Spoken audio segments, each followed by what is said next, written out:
Any questions before we get going?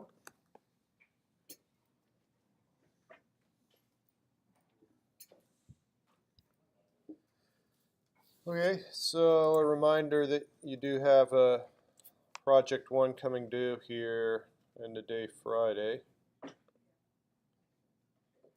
That said, oops, that's not right.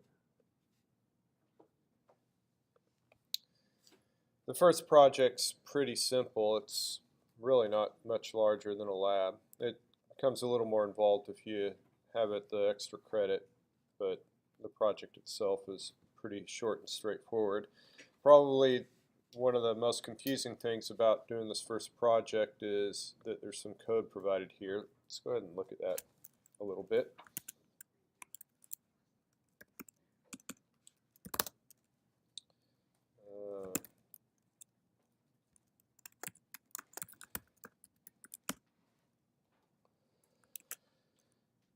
So you have to, the computer guesses or the computer selects a random number, and then the user has to guess the number. There's some additional stuff that you need to have in order to do that. This is kind of the shell of what most programs contain. Here it's indicating that you need to have these two include statements as well. You just put them either right above or right below the IO stream. And then most of the rest of this is just comments. That's a C++ style comment, 2 slashes, which means any text to the end of the line is ignored. This is an older C style comment, which begins with a /* and can actually extend over multiple lines like this one does, and it ends in a */. So most of this stuff down here is comments. There's really just this line, this line, and this line.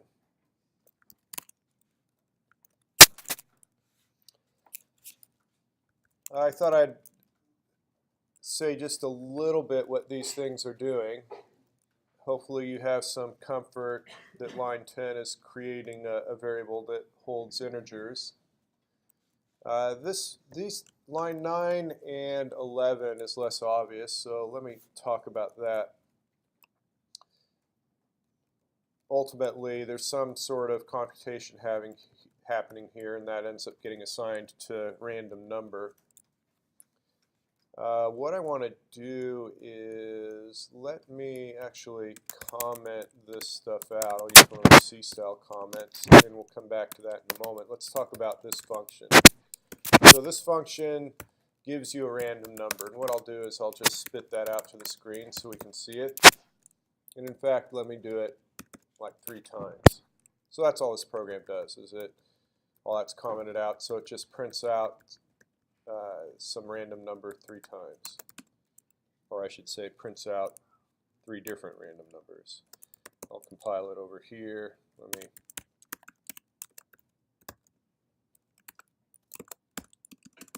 shorten my prompt.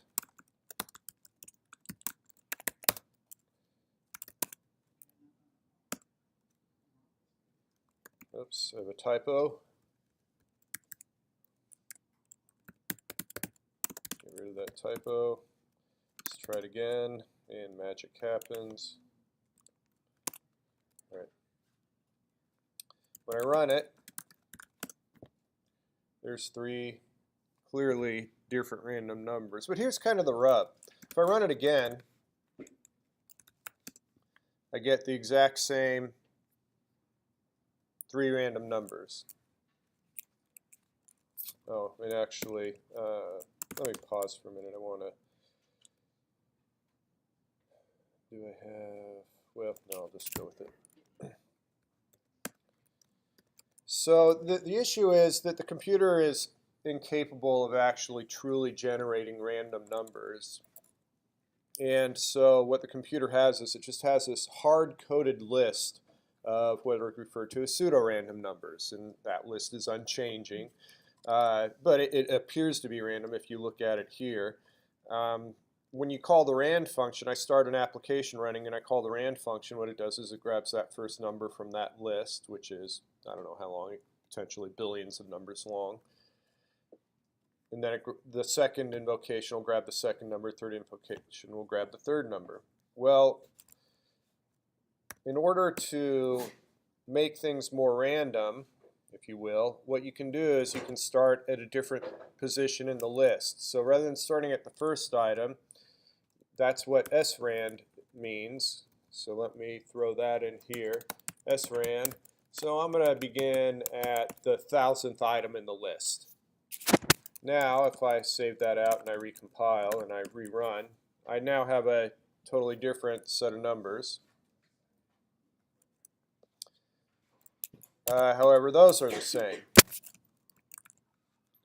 So in order for me to get a different set of random numbers, the next time I run the program, I'd actually have to change this number here to start at a totally different position in the list. And it's not realistic that you would have to actually recompile your program every time you wanted a different set of random numbers. So the question is, what can we put right here that changes every time you run the program? So every time you run the program, you're starting at a different position in this list and getting a different list. And the answer comes to what's provided right here.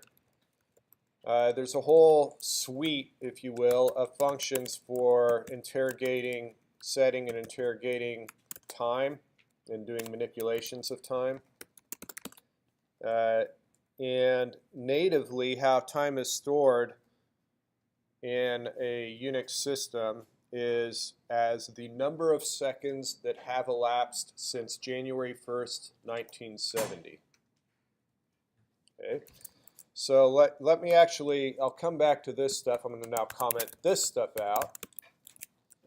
And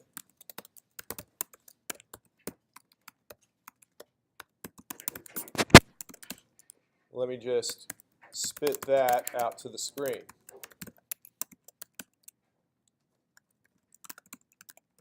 So that's the number of seconds that have elapsed since January 1st, 1970. If I run it again now, you'll note that 6 seconds have elapsed since the previous time I ran it, right? And each time I run it, you can see that counter's increasing because we are getting further and further away from January 1st, 1970. So it ends up being kind of a nice, clever little shortcut to take that number and put it inside of this srand function, which again tells us where in that list to start. So now, as long as we don't run our program more than once a second, every time we run it, we'll get a different set of random numbers, because this will tell every second that goes by, a new number will be provided for where to start in that random list. Does that make sense? All right. So that's the whole rationale behind providing all this code. The final piece of the puzzle is that the project is asking you to generate random numbers between 1 and 10. And clearly, the random numbers that we're getting are much larger. If I come back to these that I've uncommented, okay, those are clearly larger than 10. So this takes us to when I was in grade school, and I believe it was in, it was 4th grade. I went to a different school. My parents had heard of this school. Yeah, let's try throwing Todd there. It wasn't like I was a problem kid. It wasn't a disciplinary school, but it was a creative school. And the thing about this creative school was that it was actually really great for improving my social maturity, if you will, but it was horrible at academics. I think when I tested following that year, my math was like a low 3rd grade. I actually got worse at math by virtue of being in this different school for 4th grade. So I was put into a summer school, a rigorous academic summer school, to improve my academics, since I didn't get any in the school year. And in the math portion, we're given these math books to use. And they're clearly books that looked like they had been used multiple semesters or multiple terms, right? But you weren't supposed to write in them. And in the back of mine were all the answers. There's a big answer key that had been stapled and shoved into the back of mine. And so I wasn't learning any math. I would just go ahead and write down the answers and show it to the teacher, and another 100%, right? And I'm improving my math until I got to these problems for division where the answers looked something like this. And I'd never seen that as an answer. So the problem would be something like 11. I can't do that. Let me see what I want to do. 3 or 11. I guess it'd be 11 divided by 3. Is that right? And so the answer is that 3 divided, except it was in the long division form. That's why I was hesitating. I was trying to mentally figure out how on the keyboard to draw that long division form. And so, of course, the answer is that 3 divides into 11 times with a remainder of 2. And I'd never seen this before. And I went up to ask about it. And just coincidentally, I'd forgotten to take the answer key out, and it fell out on front of on the teacher's desk. And she said, "Oh, you're not supposed to have that." And she took it, and then I had to actually learn math after that. So this, so I got some issues from that period of time. I'm working that out in therapy. But the reason I brought that up is that when you're dealing with integer division in C++, and C for that matter, the remainder is ignored. So if I take C out and I divide two integers, I say 19 divided by 10, we know that that's 1.9, or very, very close to 2. But when we run it, 1 is output. Okay? So integer division just truncates the fractional portion. There's no rounding up. It's just that all you're getting is what the whole number is that divides into it. I guess I should take my example. Let's do that. All right, there's the 3. So for integer division, there's a different operator to get the remainder, which is the modulus operator, and that's represented by %. So it still does the division, but instead of getting how many times 3 divides into 11, we instead get what the remainder of that division is. All right, so there's your 3R2 using two different operators. In fact, we can 11 divided by 3, R. There we go. We can even simulate the answer key that I had in my summer school class. This ends up being very, very good for what we need. If we go back and look at, well, I've got it here commented out. So let's go back to this original code that was copied from the project write-up. We seed the random number. That means every time we run it, we get a new set of random numbers. Here's a variable where we're going to use to store the random number. And what we do is we generate that really large number. We divide by 10, but we're only interested in the remainder, so we use the modulus operator. And that has to be a number between 0 and 9, because you can not have a remainder smaller than 0, and you cannot have a remainder larger than 9 when you divide by 10. Yeah? And we don't want numbers 0 through 9. We want numbers 1 through 10, so we just add 1 to that number. Now, if I do that, I guess I'll take advantage, I can leave that there. I'll take advantage of these, and I will say rand %10 plus 1, whoops. Sorry, my spacing looks really funky. There we go. And now I've got random numbers between 1 and 10. All right, so that's what all that code is that's being provided to you in this project description. Any questions on that? Yeah. That would, if you did module 11, that'd be numbers between 0 and 10. So the problem would be, what would you do with the 0 if you were supposed to have numbers between 1 and 10?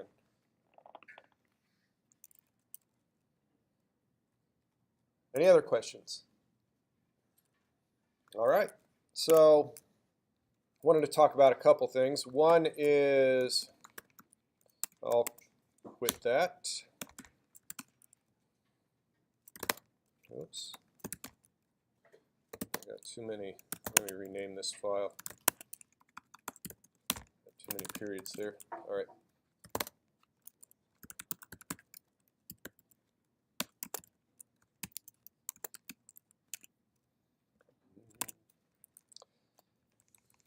So one thing that's really common to do in the language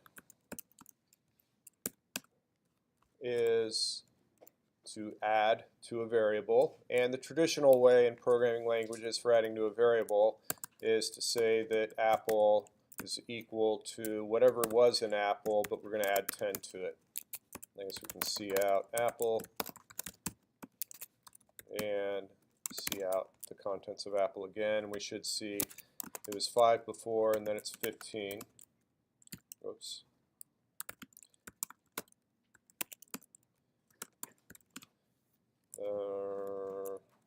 Did I save that? Oh, yeah. Where's the bug in my program? Let me run it again. Yeah, I return 0 before I do anything else, which means the program ends on line 7. So I need to take that and move it to the end instead of the beginning. And there we go, 5 and 15.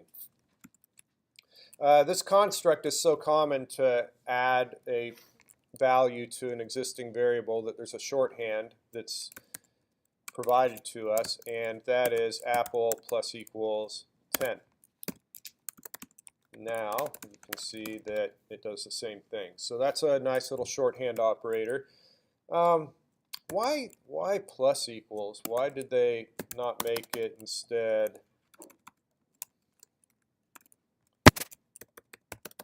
Right, so that one's the top one. Whoops.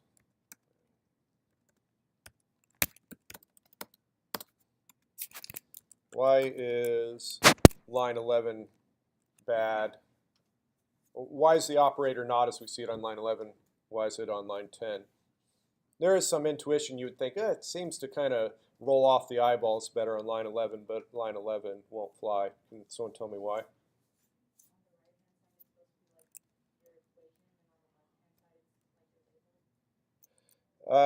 Yeah, I think you're kind of hitting on it about the right-hand side being the equation. Because I wrote it to try and obfuscate the reason, but you can see that apple equals a positive 10. So if I say plus equal, or if I say equals plus, that just simply means you're adding a positive 10 to apple. Or excuse me, you're not adding, you're assigning a positive 10 to apple.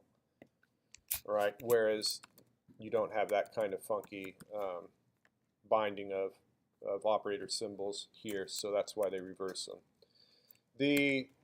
This works with all the basic arithmetic operations, so you can say apple, let me see, what is that, 15 times equals 3. I guess I can print it out after each of these. We'll leave this one up here for posterity's sake. Missing semicolon.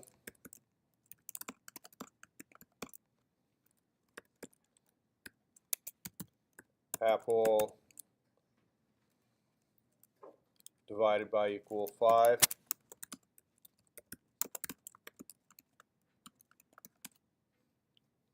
Okay, so it'll handle all the basic operators like that. Now that there remains one more even shorter shortcut, which is apple. One of the most common arithmetic operations on a variable is to say that apple, we want to add 1 to apple. And you can certainly do it that way. That's perfectly legal. Apple plus equals 1. That'll increase it by 1. But since adding 1 to a variable is so incredibly common, they came up with an even shorter version, which is apple plus plus, or plus plus apple. Now these two are actually subtly different, but it's a difference that you would never see in 111. You get 2 or 3 classes down the road, and you might discover what the difference is between Apple++ and ++ Apple. For our intents and purposes, they're identical. It'll increase the Apple variable by 1.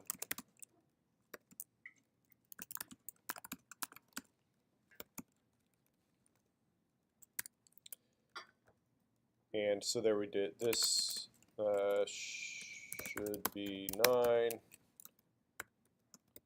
This should be 10. This should be 11. 11. And indeed they are. And so now you know that C++ is a language that's a superset of C. And now you know the reason why it's called C++, because it's like C, but it's one better. Right? So that's kind of a neckbeard kind of nerd joke that the inventors of the language came up with. So I can't take credit with it, as golden as it is. But yeah. All right, any questions on that?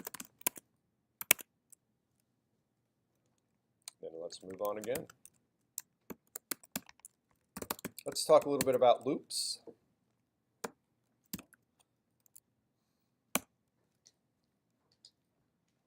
I'm going to, let's see, I think I'm going to come over here.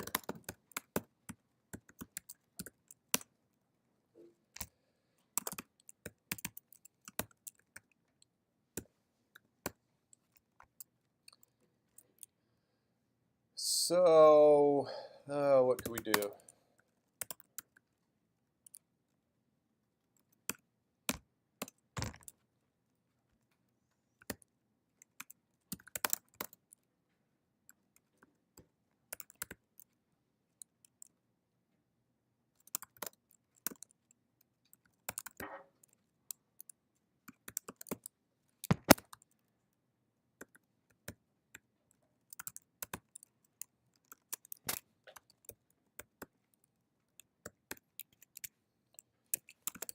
Let me do a test here, see that I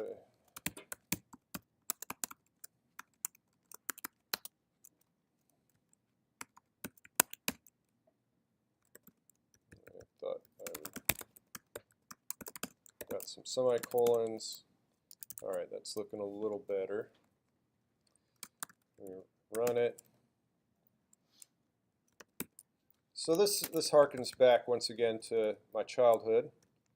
I grew up in a neighborhood that had like about 15 kids, and of course they spanned all ages, and you'd play hide and seek, right? And you had to figure out who was it, so everyone would put a fist in, and one of the older kids would go 1 potato, 2 potato, 3 potato, 4, 5 potato, 6 potato, 7 potato, more, and that person is out until you find the last person who's it. And then the big kids, they're always the cheaters, right? So they go 5 potato, 6 potato, 7 potato, and it's about to hit their friend, but they don't want their friend to be it, so they say, and your mother doesn't like none, or something like that, and they whip it around so it hits one of the younger kids. It's therapy morning for me. And it also doesn't start at 0, it starts at 1, so I'm just going to add 1 to each of these. Could you see out potato plus there, and would it see out as 1 more than potato? Can you see? Yes, that's an excellent question. Now you're going to force me into explaining the difference between potato and potato plus. That's fine. We're all friends here.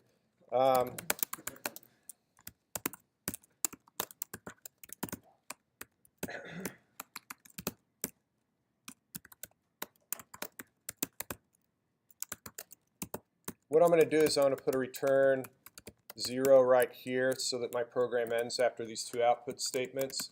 It's a little easier than me commenting out all that stuff. So let me compile it.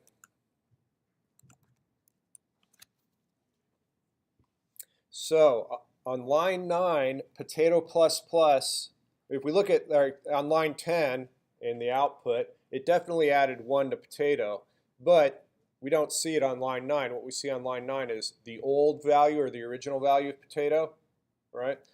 All right, now here we go with some magic. I move the pluses to before the variable. So there you go. There was my you wait 2 or 3 semesters. I should have said you wait 2 or 3 minutes. but before you learn that, the difference between potato plus plus and plus plus potato is what the expression sees. Does the expression that you're doing that in see the old version or the new version of potato? It's nearly never an issue. We're in this class, I can't think of any circumstance where you'd be putting this in some sort of expression like this. So that's why we almost never have to deal with it in 111. Is you do one or the other on its own as its own operation, not as part of the more complex expression, and it's never an issue. Since after you do it, you've increased it by 1 regardless of which one you're doing. All right, so I'll comment those out.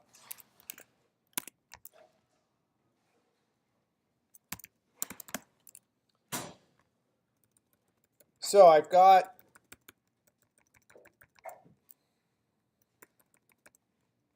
actually what I'll do is for me to I had 7 and 9 combined. I'm gonna separate them out, and actually I'm gonna delete those and for what I want to say. So there are 3 things that are happening here, or there are 2 things that are happening. One is that we have an initialization, and here we have a change of variable. Or I can even be dry and theoretical and call it change of state, right? But that's fine. I'll just say change of variable. Now, the issue is that we're doing this over and over and over again, and this is where the loop comes in. The loop will make it so that we don't have to repeat ourselves. So what I can do is get rid of all this repetition, and I can say while potato is less than 8.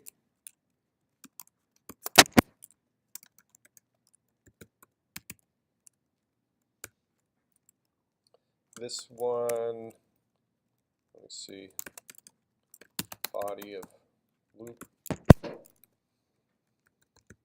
All right, so this is the first thing that you always see in loops. This is the second thing that you always see in loops. I'm going to get rid of state so that I can keep that on one line visually.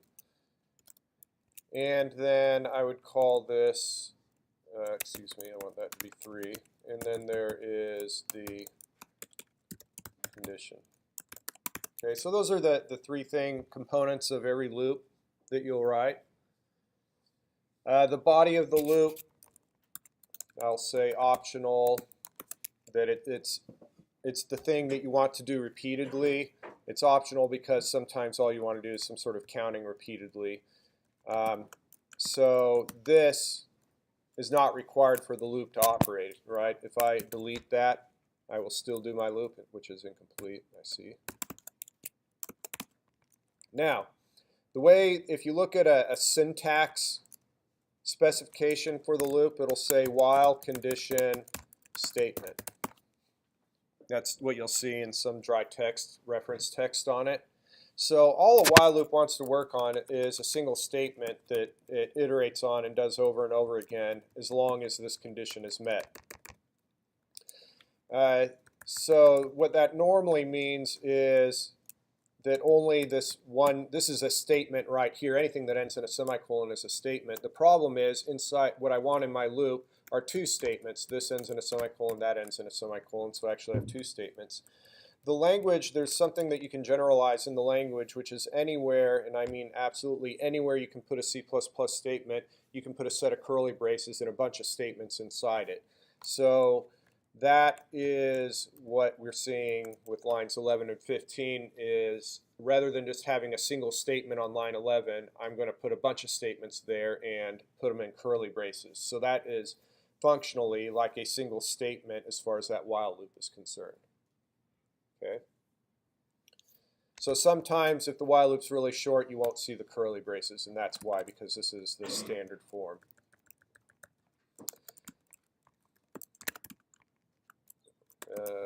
What's the expected while? Oh, that's because I've got this.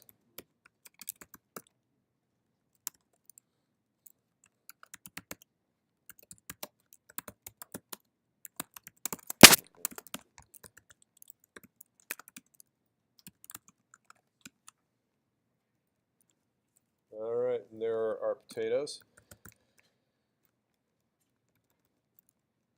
So that's one type of loop. I'll reduce this to 3 so that we just get 3 of these.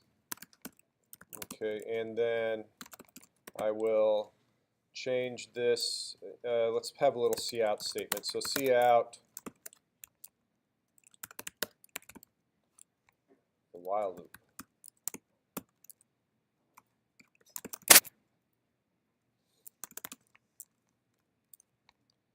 And make sure it's there. Okay, so far so good. Another loop, which is a close relative, is the do-while loop. And let me come down here to what the reference manual would say. The reference manual would say do statement while condition. So that's how a do-while loop looks. And it has all the same elements. I'm going to want more than one statement, so I'll put curly braces there.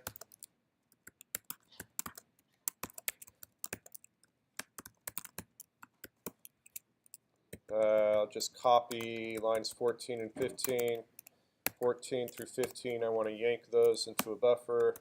I will P to put them right there. So again, we have, let me steal my comments here so I don't have to retype them. The initialization, the body of the loop, and the change of variable. And wait a minute. Body loop's optional, so I'm missing condition. Oh, and there's a semicolon right there. So note there's no semicolon after the do. It's just do, your statement or your bunch of statements in curly braces, and then after that, the while.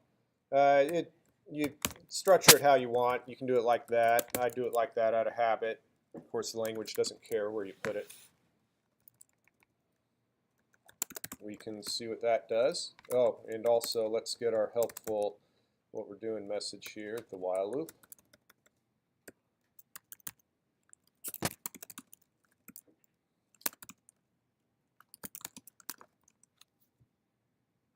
Oops, it says the same thing though. The do while loop.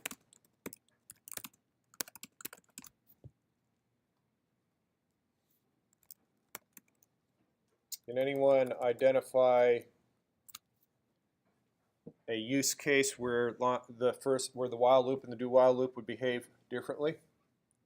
So they behave the same right now, right? We get the same output, but can you come up with a situation where they would behave differently?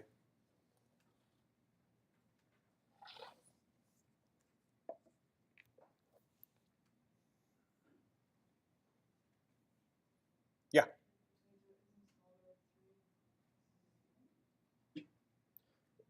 Right. If the condition is, to generalize, if the condition is false from the first time out.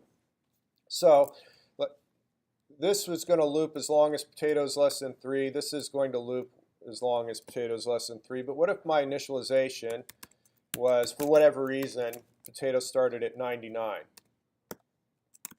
Now, that's false, and for the do while loop, that would be false, right? So let me go ahead and compile it and run it.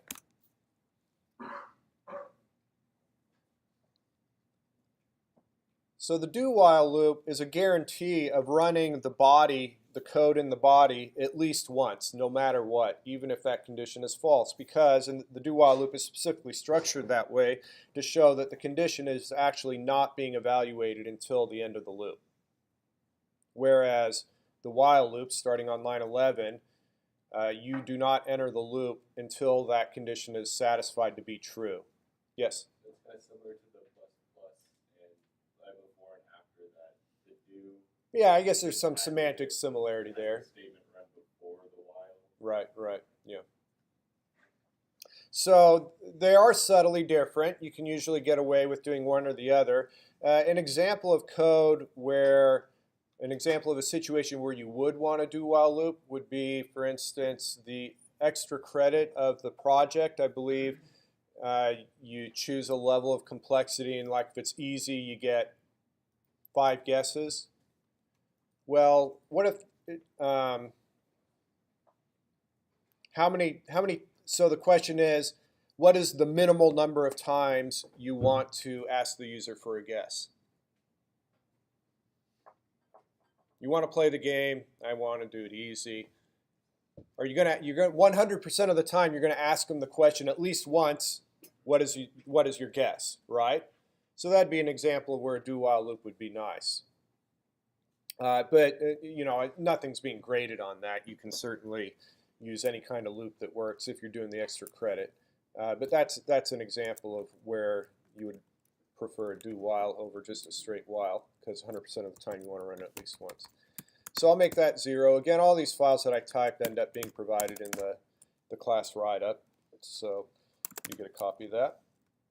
There's one more loop, which turns out to be both, if you've never done programming before, is both the hardest to get your head around, or the one you'll be least comfortable with, and it's also the most popular among programmers. And that is the for loop. And it looks like this. I would say, let me come here. So let me borrow my printing statement here. The for loop. For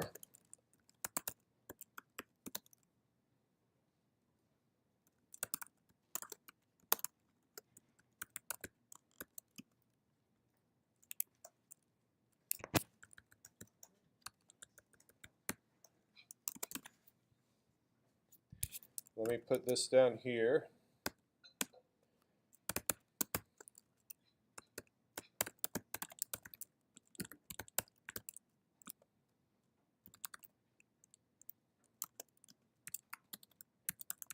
I abbreviated since I don't have a lot of real estate here and I didn't want it to bleed onto the next line.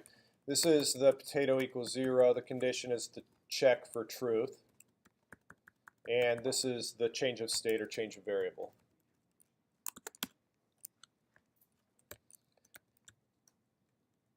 Note that the reason we needed the curly braces on the previous two was because our change of variable happened as part of the body of the loop. Well, now the change of variable is part of this kind of initial structure of the for loop, and therefore I only need one statement, so I don't need curly braces. I will put them there just for consistency's sake, to be consistent with what we're seeing visually up above, but just to let you know, it would not be required, since that's a single statement and it would run fine without the curly braces. Okay. So the reason it's less clear is that when we're going through code, it's far easier for our eyes to say, okay, we're doing this, okay, we're doing this, and we're stepping through this from top to bottom, and now we hit the condition and then we mentally go up. That's a lot clearer than looking at all 3 of these and figuring out that you kind of have to keep track of what's going on here to know how many times to do the body of the loop here. So the initialization only happens once before you enter the loop for the first time, right? So this is literally like line 19. Line 19 happens before you enter the loop. Likewise, whatever I have here happens before I enter this loop. This is most similar to a while loop, not a do while loop. What that means is if I make potato 99, then you can see that it doesn't do anything, just like it doesn't do anything when I made the for loop, or excuse me, when I made the while loop 99. So it's functionally like the while loop in that respect. So this is done before it ever enters the loop, and then prior to doing another iteration, including the first iteration of the loop, it checks to see if that's true. It'll go ahead and run everything, the statement or block, that's what things in curly braces are called, the block of statements. After it's done running the block of statements, it'll then do the increment, and then it asks the question again, is this true? And if it is, it'll go through the body again, then it'll do the increment, and then it'll see if this is true. And this tends to be favored by programmers because when you get to complex loops with dozens or even hundreds of lines, the increment can be buried in there, and it can be hard to kind of figure out what the loop's doing and whether variables are changing, whereas here it's nice and tidy all in one location. So as someone fluent in programming, it's much easier for my eyes to parse line 28 than it is the others. So that's why it's such a popular loop. Any questions?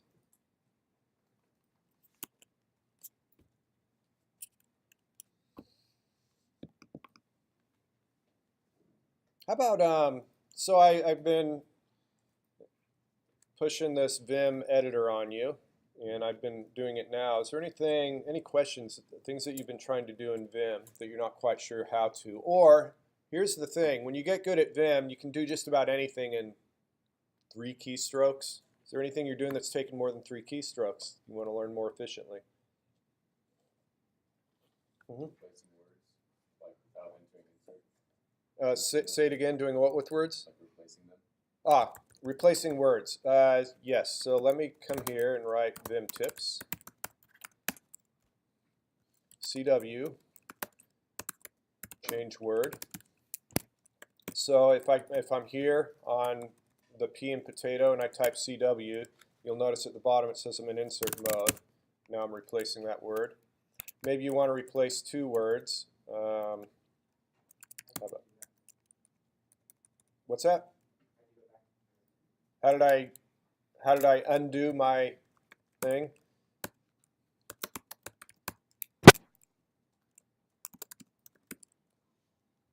And undo will go all the way back to the last time you opened the file, I believe. So if I hold down U here, I should be able to undo all my work.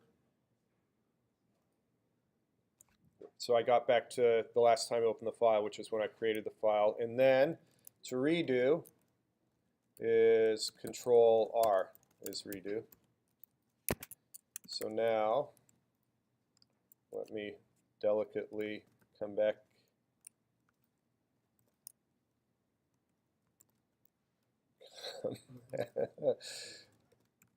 Come back here and do Control R so I don't lose all that stuff.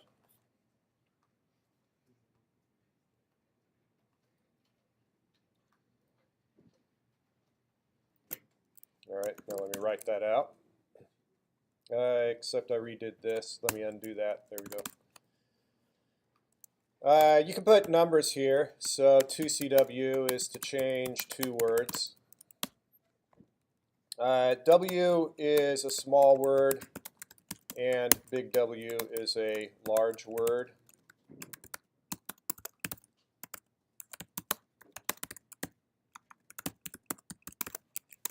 So that means that if I do, what's a good example? Right here I do a small w, small w, small w, small w. You see how I'm like the do while's good.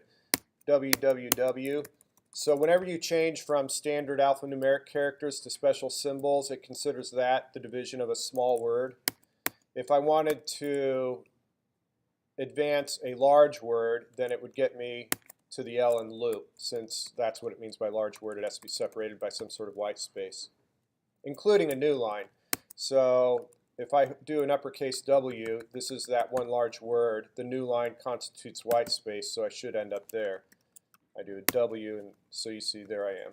Potato and that loop word were separated by a new line. You can put that large W here. Right, I can change a large word or change 2 large words. What else? Copy and paste. YY is to yank a line, and P is to, let me say, into a named buffer, put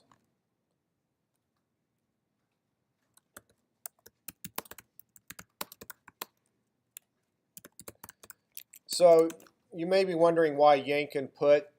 This editor predates graphical user interfaces, right? So we're accustomed to the terms copy and paste. The reason it's not like C for copy is because they had to invent what it meant to copy lines and to put lines back out there prior to what we're accustomed to with graphical interfaces. So that's why there's different terms used.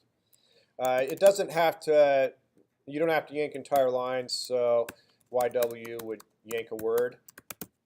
YW would be yank a large word. Y2W would be to yank two large words, right? You can slice and dice these however you want.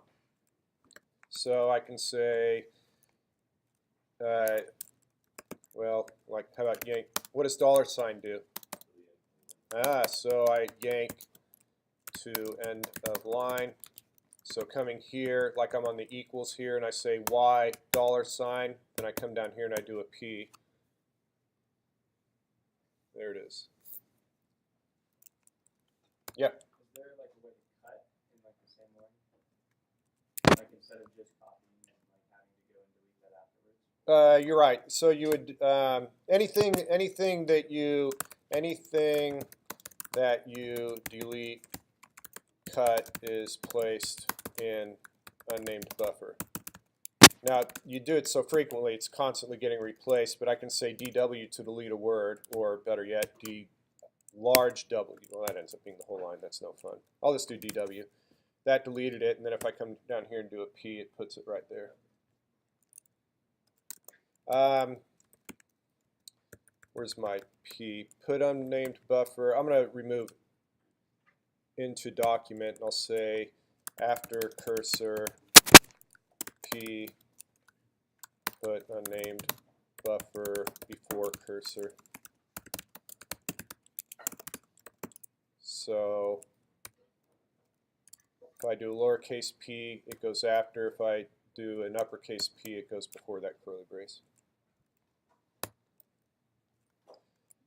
Again, this stuff, I've said it before, this stuff is not intuitive, but it is, so there's really no getting around it other than to commit yourself to learning it and getting the muscle memory. But as you've witnessed me busting out code, once you become proficient at it, you become very, very fast. All right, we'll see you in lab.